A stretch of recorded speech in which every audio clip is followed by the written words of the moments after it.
Muy bien, pues vamos con los ejercicios 9, 10 y 11, que son los ejercicios que se refieren a disoluciones de no electrolitos, o sea, disoluciones de especies neutras, que se disuelve la una en la otra, pero sin disociarse, sin formar cationes y aniones, ¿no?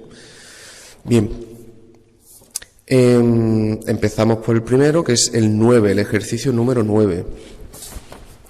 Nos dice la tabla, nos dan aquí una tabla, la tabla refleja las presiones de vapor del bromo líquido a 25 grados, correspondientes a diversas fracciones molares en disoluciones de tetracloruro de carbono. Bueno, ¿qué nos están diciendo? Que estoy disolviendo bromo líquido, lo estoy disolviendo en tetracloruro de carbono, ¿vale? Tetracloruro de carbono. Y estoy formando por tanto una disolución líquida de bromo en tetracloruro de carbono. Esa disolución obviamente se pone en equilibrio con su propio vapor. Bien, y el ejercicio nos está dando las presiones de bromo en el vapor, las presiones parciales de bromo en el vapor, presiones de equilibrio. Bien, para distintas concentraciones, la presión que va a tener el bromo en el vapor será mayor conforme mayor sea la presencia de bromo en tetracloruro de carbono, es decir, conforme más bromo haya disuelto, más bromo habrá en el vapor. Bien, fijaos que las concentraciones que nos las dan en fracción molar, pero nos la dan de la siguiente manera. Nos dicen que 10 elevado a 3 por fracción molar de bromo, es decir, 1000 por la fracción molar de bromo es igual a lo que nos dan. Por ejemplo, en el primer caso es 3,94.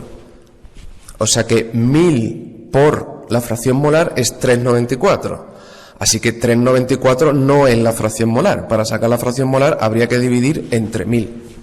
De hecho, os podéis dar cuenta inmediatamente porque las fracciones molares van de 0 a 1 como máximo. Entonces, ninguno de estos valores, 3,94, 4,20, 5,99, pueden ser fracciones molares tal y como están escritas, ¿no? Tienen que estar entre 0 y 1. Por eso, al dividir por 1000, ya sí que obviamente queda entre 0 y 1, ¿no? Sería 3,94 por 10 elevado a menos 3. En el primer caso, por tanto, la concentración de bromo es 3,94 por 10 elevado a menos 3, o sea, 0,00394. Como veis, es una fracción molar muy pequeña, Y la máxima concentración que nos dan en la tabla es 25, o sea que va a ir entre esto y 25 por 10 elevado a menos 3, es decir, 0,00394 y 0,025. Este es el rango de concentraciones que nos están dando. Si os fijáis, son concentraciones muy pequeñas, concentraciones especialmente las primeras, aunque esto en fracción molar sigue siendo pequeño. Son fracciones molares pequeñas. Y para cada una de las concentraciones nos dan cuál es la presión parcial del bromo en el vapor que se forma sobre la disolución. Muy bien, lo que nos dice el ejercicio es compruebe si se satisface, o sea, si se cumple la ley de Henry. En el apartado A nos dice, en un intervalo de concentración. Bueno, pues vamos a comprobar si se cumple en el intervalo de concentraciones que nos han dado. Desde 3,94 hasta 25 por 10 elevado a menos 3. ¿Qué nos dice la ley de Henry? Pues la ley de Henry nos dice que la presión parcial del componente, en este caso bromo, es igual a una constante, que se llama constante de Henry, por la fracción molar de ese componente en el líquido. Que es justo lo que me están dando aquí, las fracciones molares en la disolución líquida que he preparado. ¿Qué forma tiene ¿Qué forma tiene si representamos gráficamente la ley de Henry? Pues si representamos gráficamente la ley de Henry, entre una fracción molar de 0 y una fracción molar de 1, donde aquí pongo la fracción molar de bromo, que es el que estoy representando, a fracción molar 0, una constante por 0 es 0, o sea, si no hay bromo, fracción molar 0, no hay presión, ¿eh? Perfecto, presión 0. Y en el otro extremo, la ley de Henry nos diría que fracción molar 1, nos queda que la presión sería igual a la constante de Henry. O sea, esto va a ir aumentando linealmente con la fracción molar hasta que cuando llegue a fracción molar 1, esto sería la constante de Henry. ¿De acuerdo? Bien, eso es lo que dice la ley de Henry.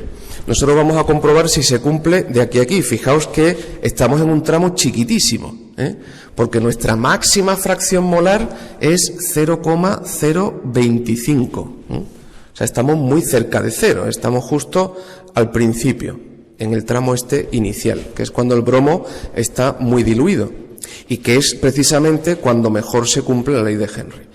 ¿Cómo puedo saber si se cumple una ley de Henry? Pues tengo que coger los datos que nos da el ejercicio y ajustarlo a una línea recta. Se meten los datos en la calculadora y la calculadora nos da la recta de mejor ajuste, la pendiente y la ordenada en el origen. Entonces, cuando metéis los datos en la calculadora, donde la fracción molar de bromo es la X de la recta y la presión parcial es la Y de la recta, cuando metéis los datos, y no os olvidéis que las fracciones molares no pongáis directamente 3,94, 4,20, etcétera, sino 3,94 por 10 a la menos 3, 4,20 por 10 a la menos 3. Cuando metéis los datos bien, en la calculadora os dice que la presión de bromo, que sería la Y, es igual a 54.984 por la X, que es la fracción molar de bromo en el líquido, menos 7,4372. Muy bien. Y que el R cuadrado, o sea, el ajuste de estos puntos a una recta es muy bueno, porque el R cuadrado sale de esa recta, el R cuadrado lo da la calculadora también, sale 0,9994. Entonces, como mínimo, para que la recta sea buena, tiene que tener como mínimo 2 nueves, ¿no? Esta tiene 3, o sea que es un ajuste lineal muy bueno, muy bueno. Muy bien. De manera que sí, hay una relación lineal en todo este tramo, hay una relación lineal muy buena entre la presión y la fracción molar. Es decir, que todo este tramo de puntos que nos han dado aquí, efectivamente, sigue muy bien una línea recta. Bien, la pendiente de esa recta sería la constante de Henry, ¿vale?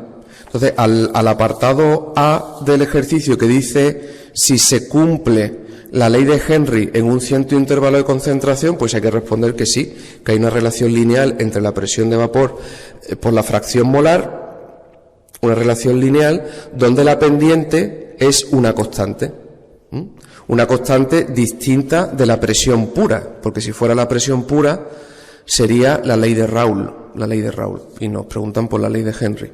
Fijaos que la presión de vapor del bromo puro, que lo da el ejercicio, es 28.400.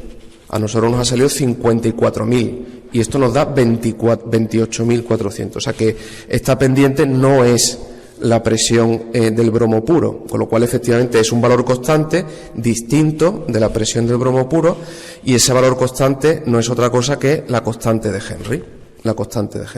Muy bien.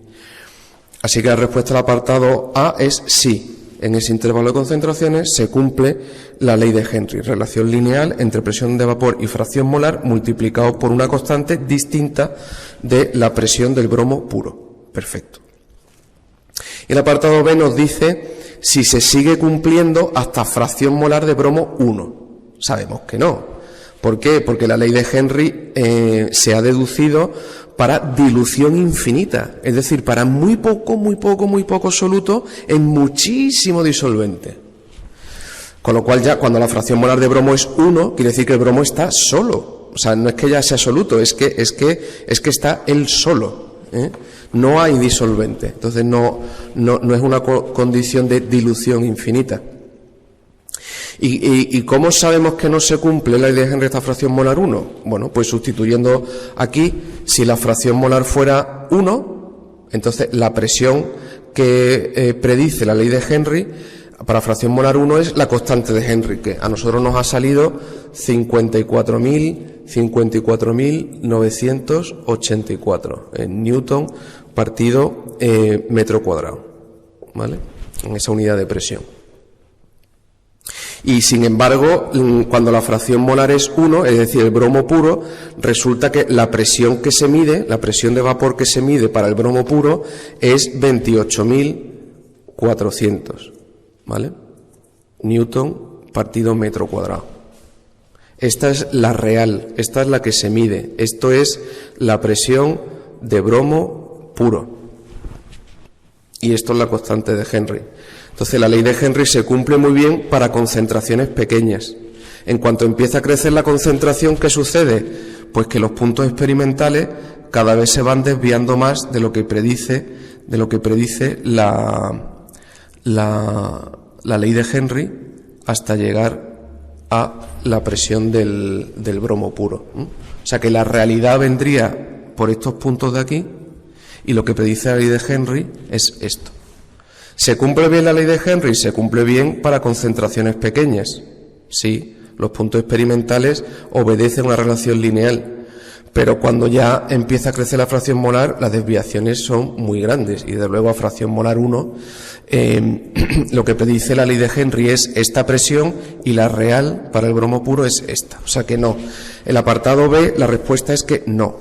La ley de Henry no se sigue cumpliendo hasta fracción molar 1. Bueno, vamos con el ejercicio 10. El ejercicio 10 de la lista de problemas que atañe a disoluciones de no electrolitos. Disoluciones de no electrolitos. Bien, entonces nos dan una serie de datos. Nos dice el ejercicio que a 25 grados centígrados, se preparan dos disoluciones. Le llamamos A y B, dos disoluciones. En la disolución A,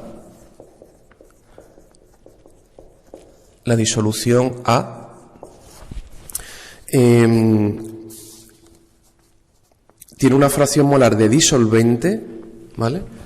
Recordad que se usa el número 1 para el disolvente y el número 2, 3, 4, etcétera, para los solutos, ¿vale? El 1 es el disolvente. Por eso pongo la fracción molar del disolvente, ¿vale? En la disolución A resulta que es 0,9. Esa es la fracción molar.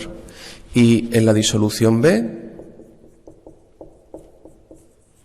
la fracción molar del disolvente es 0,7. Es decir, aquí hay mucho disolvente, solo hay 0,1 de solutos, ¿vale? Mientras que aquí hay menos disolvente, hay más solutos, 0,7, lo que falta hasta 1 son solutos. Con lo cual, aquí esto va a estar más concentrado en soluto que este. Este es más el disolvente puro. Bien, pero bueno, esos son los datos que nos dan y nos dan la presión de vapor del disolvente. La presión de vapor del disolvente. Esta disolución que está formada por soluto y disolvente líquido, ¿no? Se pone en equilibrio con su propio vapor y en ese vapor la presión del disolvente, la presión parcial del disolvente, por eso pongo P1 en la disolución A, la presión del disolvente es, la presión de vapor del disolvente es 42 torr. 42 torr. Mientras que en la disolución B, la presión parcial del disolvente, en la disolución B es 26 torr. Perfecto, estos son los datos experimentales. Esto es lo que observamos, lo que medimos. Nos dan como dato que la presión del disolvente puro, es decir, cuando solo tengo disolvente, no hay nada de soluto, el disolvente puro se pone en equilibrio con su vapor, pues la presión de vapor del disolvente puro, es 44 torr. 44 torr. Perfecto. El apartado A de este ejercicio, nos dice en cuál de las dos disoluciones tiene el disolvente un comportamiento más próximo al ideal. Bueno, esto se podría responder directamente sin hacer números, aunque haremos números. Sabemos que cuando la fracción molar de disolvente tiende a 1, su comportamiento se aproxima al comportamiento ideal de la ley de Raoult. Luego, conforme la fracción molar esté más cerca de 1, estará más cerca del comportamiento ideal. Así que claramente la disolución A va a tener un comportamiento más cercano al ideal que la disolución B. Eso de entrada. Pero bueno, como nos dan los datos, tenemos que hacer los cálculos. ¿Quién nos da la medida de la idealidad de una disolución? Pues el coeficiente de actividad. Ese factor de corrección que hemos llamado gamma, ¿no? Coeficiente de actividad. Cuando gamma vale 1, significa comportamiento ideal. En cuanto se desvía hacia arriba o hacia abajo, ya se está desviando del comportamiento ideal. O sea que aquel de los dos, en las dos situaciones donde el disolvente tenga un gamma más próximo a 1, entonces está más cerca del comportamiento ideal. ¿Qué es lo que predeciría el comportamiento ideal? ¿Qué implica? Que se cumple la ley de Raoult. La ley de Raoult. Vaya, por Dios. La ley de Raoult, que nos dice que la presión de un determinado componente, en este caso el disolvente, la presión parcial, va a ser igual a la fracción molar de ese componente, en este caso el disolvente, en el líquido, por la presión de ese componente puro, o sea, la presión del disolvente puro. Bueno, nosotros tenemos el valor de la fracción molar y tenemos el valor de la presión del disolvente puro. Entonces podemos predecir, podemos calcular cuál es la presión de un comportamiento ideal, es decir, el que predice Raoult, ¿vale? Para la disolución A, la presión que predice Raoult o presión ideal sería la fracción molar del disolvente, que es 0,9, por la presión pura, que es 44 torr. Al hacer eso, nos resulta que la presión que predice Raoult, por tanto comportamiento ideal, sería una presión de 39,6. 39,6 torr. 39,6 torr.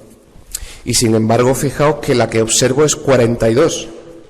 O sea que claramente se desvía del comportamiento ideal. El ideal sería 39,6 y el experimental es 42. La presión experimental es mayor que la ideal. Luego tiene una desviación positiva. ¿Y en la disolución B? Pues la disolución B, la presión que predice Raoult, por tanto, la presión ideal del disolvente sería la fracción molar, que es 0,7, por la presión del disolvente puro, que es 44 torr. Y eso hace que la presión ideal, o sea, para un comportamiento ideal, sería en este caso 30,8 torr. 30,8 torr. Esto es lo que predice el comportamiento ideal y esta es la realidad, ¿eh? Aquí se me ha quedado eso por debajo. Bien, entonces fijaos que en este caso hay una desviación positiva. ¿Por qué? Porque la presión real es mayor que la ideal, 42 es mayor que 39,6, y aquí hay una desviación negativa. ¿Por qué? Porque la presión real, la que yo observo, es menor que la que predice la ideal. Así que como la presión real es menor que la ideal, pues la desviación es negativa. En cualquier caso, ¿cómo se mide la idealidad? Con gamma, que es el coeficiente de corrección. Y sabemos que, y esto lo tenéis que tener muy en la cabeza, que ese factor de corrección es la relación que hay entre la presión real y la presión ideal, ¿vale? Con lo cual yo puedo calcular gamma perfectamente para estas dos situaciones. En la disolución A, el coeficiente de actividad del disolvente, en la disolución A, sería presión real 42 torr y presión ideal 39,6 torr. Torr se me va con torr y el factor de corrección, también llama coeficiente de actividad, que no tiene unidades, nos sale en la disolución A 1,06. Está próximo a 1, que sería el comportamiento ideal, porque efectivamente 39,6 se parece a 42, están cerca, pero es mayor que 1, desviación positiva. Y en este caso, el coeficiente de actividad del disolvente en la disolución B sería presión real 26 torr y la presión ideal 30,8. Torr se me va con torr y resulta que el coeficiente de actividad del disolvente en la disolución B sale 0,84. Efectivamente, un número menor que 1. Quiere decir que la idealidad es 1 y me ha salido gamma por debajo, es desviación negativa. Aquí gamma me ha salido por encima, desviación positiva. Muy bien. ¿Cuál de los dos está más cerca de 1? Pues evidentemente este está más cerca de 1 que este. Luego, este es el que tiene un comportamiento más próximo al ideal. ¿De acuerdo? Y esto responde al apartado A. Bien, en el apartado B,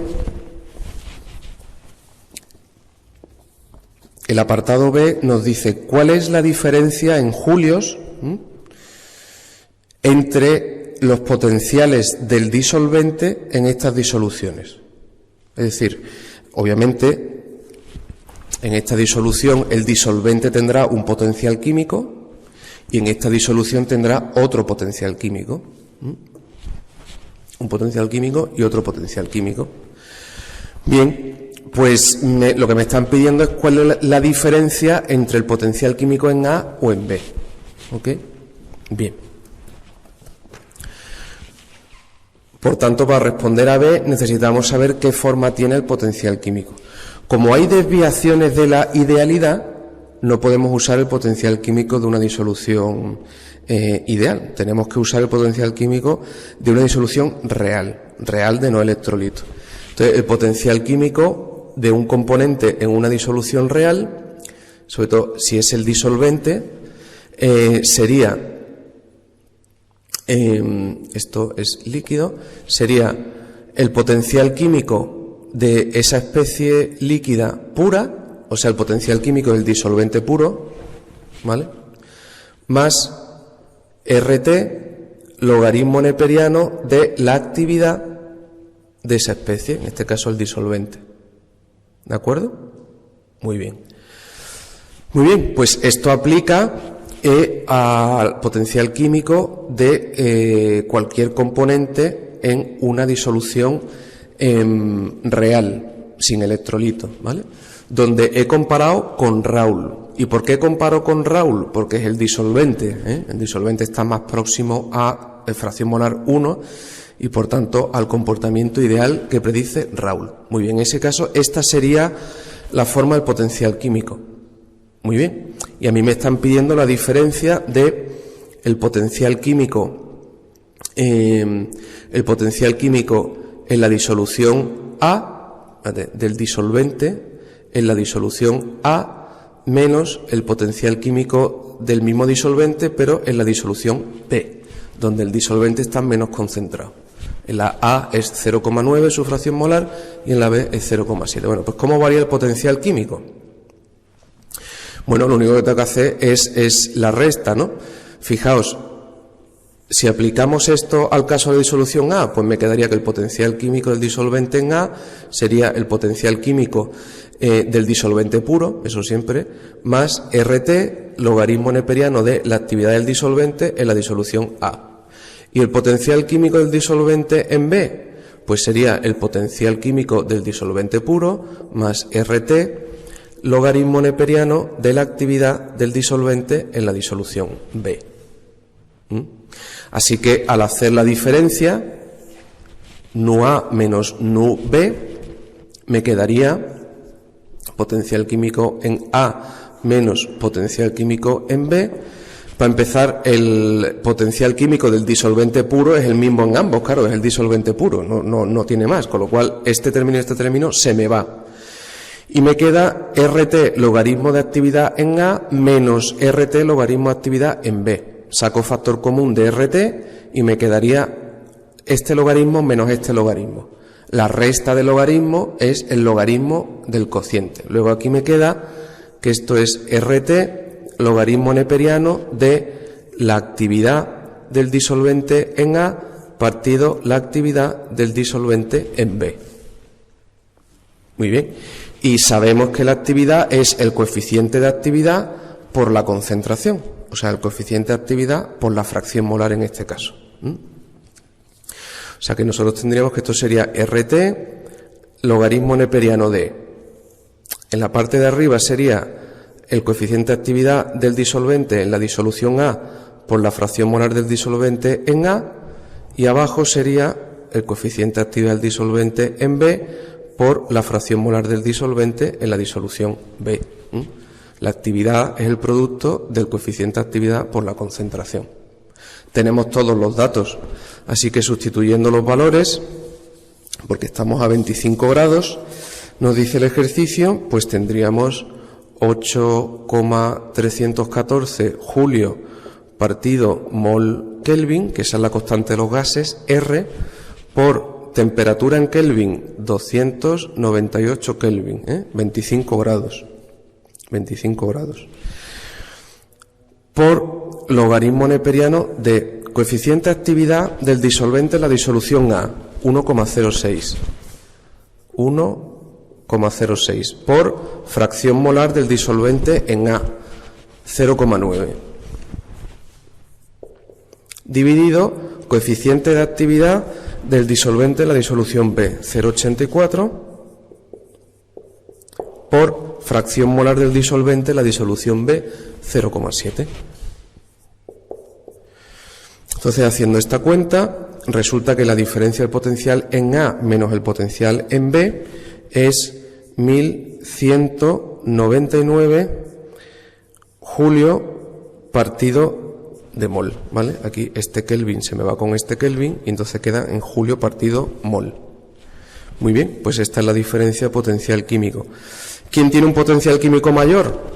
A, porque si A menos B me sale positivo, significa que A es mayor que B.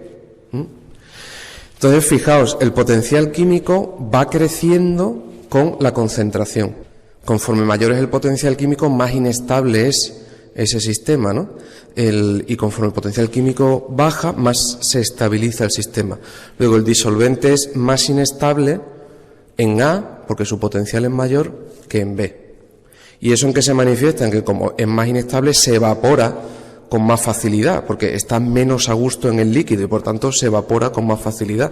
Y efectivamente, la presión que observamos de vapor es mayor en A que en B. ¿Ok? Bien.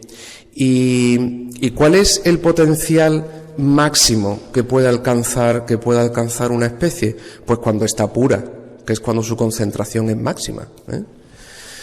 Fijaos que si desarrollamos aquí la actividad, nos quedaría que esto sería el potencial puro más RT logaritmo neperiano de la actividad es una concentración corregida, o sea que sería gamma por la fracción molar. Esto es una fracción molar corregida, pero sea como fuere, una fracción molar solo puede estar entre 0 y 1. Cuando, por ejemplo, en este caso, si multiplicamos 0,9 por 1,06, nos sale 0,954, ¿vale? 0,954. Luego, este producto siempre va a ser menor que 1. Si es menor que 1, el logaritmo de un número menor que 1 de 0, algo sale negativo. ¿Qué quiere decir? Que esto RT logaritmo neperiano va a ser un valor negativo, es decir, que resta al potencial químico del líquido puro. Con lo cual, para cualquier concentración menor que 1, esto es un valor que resta y entonces el potencial químico que obtengo es menor necesariamente que el potencial químico de la especie pura. En el límite en que ya el disolvente está puro, sabemos que en ese límite, cuando la fracción molar tiende a 1, gamma también tiende a 1, tiende al comportamiento ideal. Luego en el límite, la fracción molar vale 1 y gamma vale 1. Logaritmo de 1 es 0. Luego en el límite, el valor máximo de potencial es cuando el potencial, esto vale 0, es igual al potencial puro. Luego, ¿cuál es el potencial químico máximo que tiene una especie cuando está pura?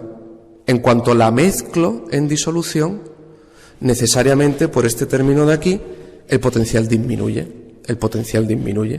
O sea que cualquier especie se estabiliza mezclándose, siempre y cuando sea posible la disolución, por tanto sean especies miscibles. Siempre que sea posible la disolución, el potencial químico disminuye mezclándose. Y por tanto el disolvente está más estable, está más a gusto en disolución que puro. Y conforme más se mezcla, es decir, conforme su fracción molar va disminuyendo, pues su potencial químico también va siendo cada vez más bajo. Su potencial químico va disminuyendo y cada vez es más estable. Muy bien. Por eso esta diferencia entre un potencial mayor, porque la concentración es mayor, menos un potencial más pequeño, porque la concentración es más pequeña, me ha salido positivo. Y que el potencial en A es mayor que en B, porque la concentración en A es mayor que la concentración en B. Vamos con el ejercicio 11, que es el último de los 3 que hay de disoluciones de no electrolitos. Dice el ejercicio 11, 20 gramos de soluto no volátil, por tanto es un soluto que se disuelve en el líquido, pero no se evapora. 20 gramos de soluto no volátil se añaden a 100 gramos de agua a 25 grados centígrados. Muy bien. La presión de vapor del agua pura, pongo 1 porque es el disolvente. La presión de vapor del agua pura es 23,76 torr. 23,76 torr. Bien, y la presión de vapor sobre la disolución, dado que el soluto no se evapora, es presión de agua, la presión de vapor sobre la disolución es de 22,41 torr. Ha disminuido un poco la presión de vapor como consecuencia de que ha añadido un soluto. Y es a la misma temperatura, se ha evaporado menos, quiere decir que el agua se ha estabilizado, su potencial químico ha bajado debido a esa mezcla con el soluto, ¿no? Entonces, como es más estable ahora en el líquido, pues le cuesta más evaporarse y por tanto se evapora menos, su presión de vapor es menor, cae un poquito. Muy bien, nos dice el ejercicio en el apartado A, determine la masa molecular del soluto. O sea, nos piden el peso molecular del soluto. Muy bien.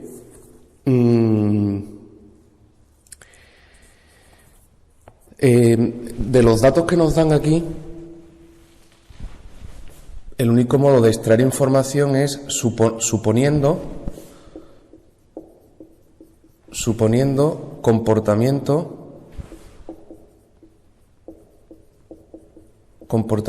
ideal. Es decir, si suponemos comportamiento ideal, quiere decir que se cumple la ley de Raoult, y por tanto la presión que yo voy a observar sobre la disolución líquida, la presión de vapor, va a ser igual a la presión del disolvente puro, de la sustancia pura, por la fracción molar de ese componente, en este caso el disolvente, en el líquido. De manera que, si despejamos de aquí, podemos sacar la fracción molar de disolvente.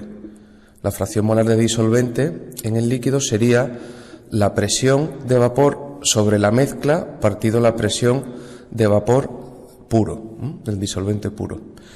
La presión sobre la mezcla es 22,41 torr y la presión del disolvente puro es 23,76 torr. Así que torr se me va con torr y obtenemos cuál es la fracción molar del disolvente, que resulta ser 0,9432. 0,9432. Aquí he cogido 4 números distintos de cero para no perder precisión en los cálculos, ¿no? Si no, al final el resultado final varía significativamente en función de que hayas cogido más o menos decimales. Con 4 es suficiente. Muy bien, muy bien. Pues una vez que sabemos la fracción molar del disolvente, podemos usar ese dato para sacar el peso molecular del soluto. ¿De qué manera? Bueno, pues sabemos que la fracción molar de un componente, en este caso el disolvente, ¿qué va a ser? Será el número de moles de esa especie, el disolvente, partido por el número de moles totales. En este caso, como solo tengo 2 especies, el disolvente y el soluto, pues el número de moles totales será el número de moles de uno más el número de moles de 2. Bien, el número de moles del disolvente lo podemos saber porque tenemos la masa de agua y sabemos su peso molecular. Nos dice el ejercicio que son 100 gramos de agua. Entonces, 100 gramos de agua entre el peso molecular, que es 18 gramos mol, el gramo se me va con gramo y el mol pasa arriba y obtengo los moles que tenemos de agua, de disolvente. Aquí abajo sería exactamente igual. 100 gramos partido 18 gramos mol, más el número de moles de soluto. El número de soluto. De soluto lo que sabemos es la masa, y nos piden el peso molecular. Bueno, el número de moles será el número de gramos de soluto, que son 20 gramos, dividido su peso molecular, que es justamente lo que me están pidiendo. Y la fracción molar de disolvente la hemos obtenido. O sea que este cociente tiene que ser igual a 0,9432. Aquí, si os fijáis, la única incógnita es el peso molecular, que es justamente lo que nos pide el ejercicio. Bien, entonces al resolver esto y despejar, obtenemos que el peso molecular del soluto es 59,70. 59,70, ¿vale? Gramos mol. Esto conviene que lo hagáis vosotros. Yo he omitido, digamos, el cálculo y despejar, etcétera. Pero pasar de aquí, despejando PSUM, uno puede cometer muchos errores, Entonces conviene que lo hagáis vosotros y comprobéis que os sale el resultado adecuado. Muy bien. Bueno, pues ese sería el peso molecular del soluto, que es lo que nos pide el apartado A. Y el apartado B nos pide qué cantidad de ese soluto sería necesario añadir a 100 gramos de agua para reducir la presión de vapor a la mitad del valor para el agua pura. Es decir, si cuando el agua está pura el vapor es 23,76, pues, y he visto que añadiendo soluto desciende la presión de vapor, pues ¿cuánto soluto tendré que añadir para que esa presión caiga a la mitad de del valor de la presión pura? Muy bien. Bueno, de nuevo suponemos comportamiento ideal.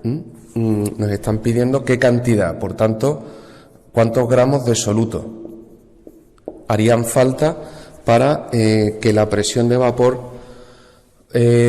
cayera a la mitad del valor de cuando está puro el disolvente.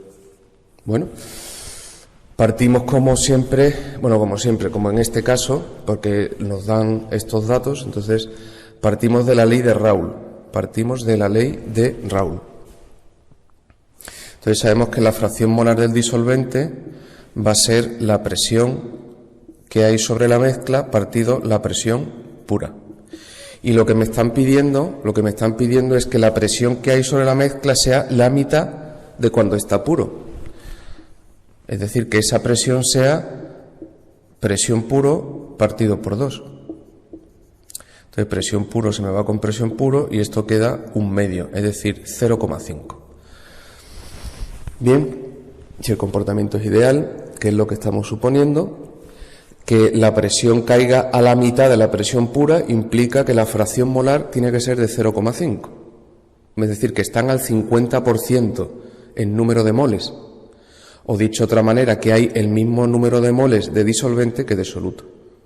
El número de moles es el mismo, con lo cual cada uno tiene un 50% del número de moles totales. Perfecto. Así que esto implica que el número de moles de soluto es igual al número de moles de disolvente. Para que la fracción molar, si son solo 2 componentes, me quede 0,5. La mitad cada uno, con lo cual el número de moles es igual. Bien, y el número de moles de disolvente, lo sabemos, porque tenemos 100 gramos de disolvente. 100 gramos entre los 18 gramos mol, que es el peso molecular del agua, nos sale que son 5,556 moles. Estos son los moles de agua que van a ser igual a los moles de soluto, para que la fracción molar sea el 50% y entonces la presión se haya reducido a la mitad de la presión pura. Vale, pues necesito estos moles de soluto, porque esos son los que tengo disolventes. Si añado los mismos moles de soluto, la fracción molar pasa al 50% y la presión, si sigue el comportamiento ideal, caería a la mitad. Bien, me están pidiendo gramos de soluto, pues lo único que tengo que hacer es multiplicar por el peso molecular y me daría los gramos. Así que 5,556 moles por el peso molecular, que es justo el que hemos determinado en el apartado A, 59,70 gramo partido mol, mol se me va con mol, y resulta que eso implica 331,7 gramos de soluto. Necesitamos 331,7 gramos de soluto, que son estos moles, y estos moles es lo mismo que los moles que hay de agua. Por tanto, me generaría una fracción molar del 50%, 0,5, y eso implica que la presión sobre la mezcla va a caer a la mitad de la presión cuando el disolvente estaba solo, estaba puro. Muy bien, y eso es lo que nos estaban pidiendo. ¿De acuerdo? Con esto ya pondríamos fin a este ejercicio y, por tanto, a los ejercicios que hacen relación a las disoluciones reales sin electrolitos.